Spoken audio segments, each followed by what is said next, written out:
Okay guys, so we're just checking some fault codes. There's no engine light, so there's no DTC, but this 2017 Ford Explorer's got all of the BCM control lights on. So I feel like there's maybe a problem with the communication between the body control module potentially, or you know, just possibly a speed sensor or something within that area of the car. So just doing a quick scan on the laptop this time, since the handheld isn't able to get it. It's not a DTC, so we're just going to check this out and take a look at some live data and go from there. So a few things as I was afraid of, or as I thought I should say. It's got a handful of body control module codes, or BCM codes. This one, computer's a little messed up screen wise, but it's a P061A code for internal torque performance. That's usually due to you know, if a car is being tuned or there's performance being added to it, can sometimes throw a torque performance issue. Obviously this 2017 Explorer hasn't been tuned, and there hasn't been any performance modifications done to it. So on the flip side of that, then traditionally, if that's set, it's something in the wheel speed sensor, or something in the wheel bearing or hub, or a sensor of that nature that's throwing a torque performance issue. Could also be a throttle body issue as well. One thing I did notice is when the car was running, the tach was just fluttering just a tiny bit.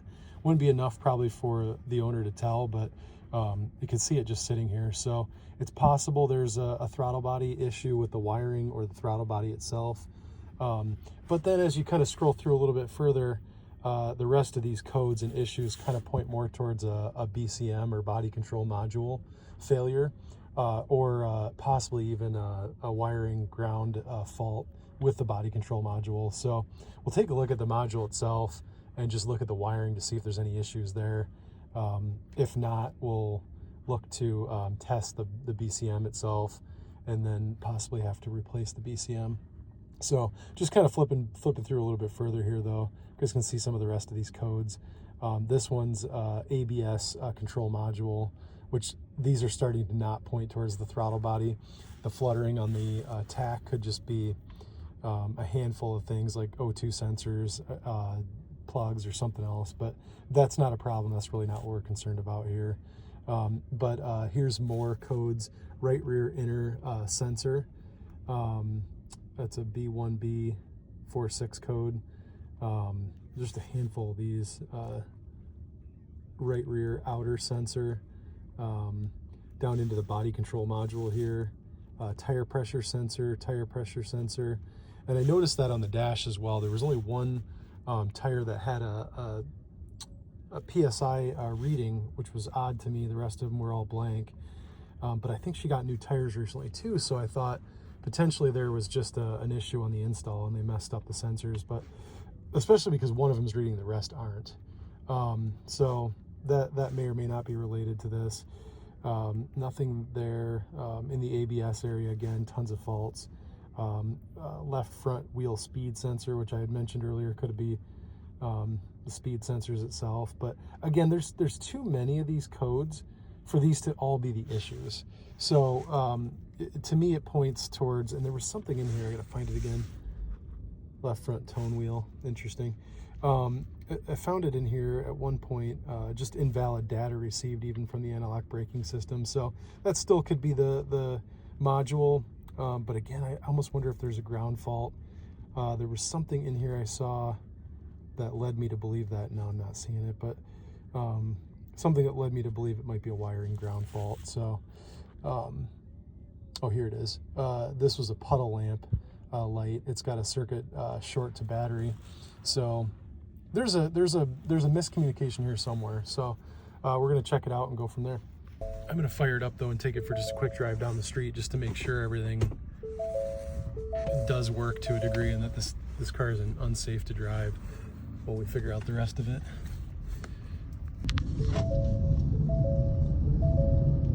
It's almost like a limp mode for a second there.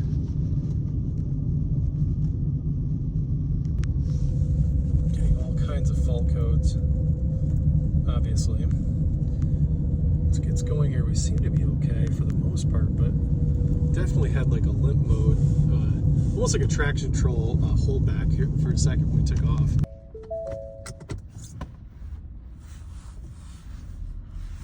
just too many faults, all related to the BCM to me, for them to all be bad at the same time at random.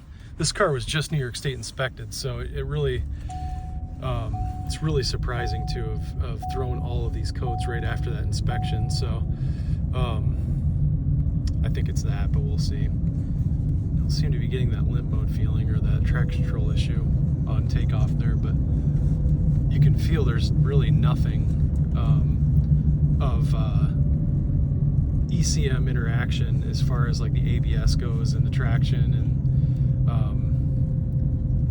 all of the adaptives, if you will, that come with a lot of these newer cars. It just feels like you're driving kind of an older car. Still have power steering and everything, but it doesn't quite feel right.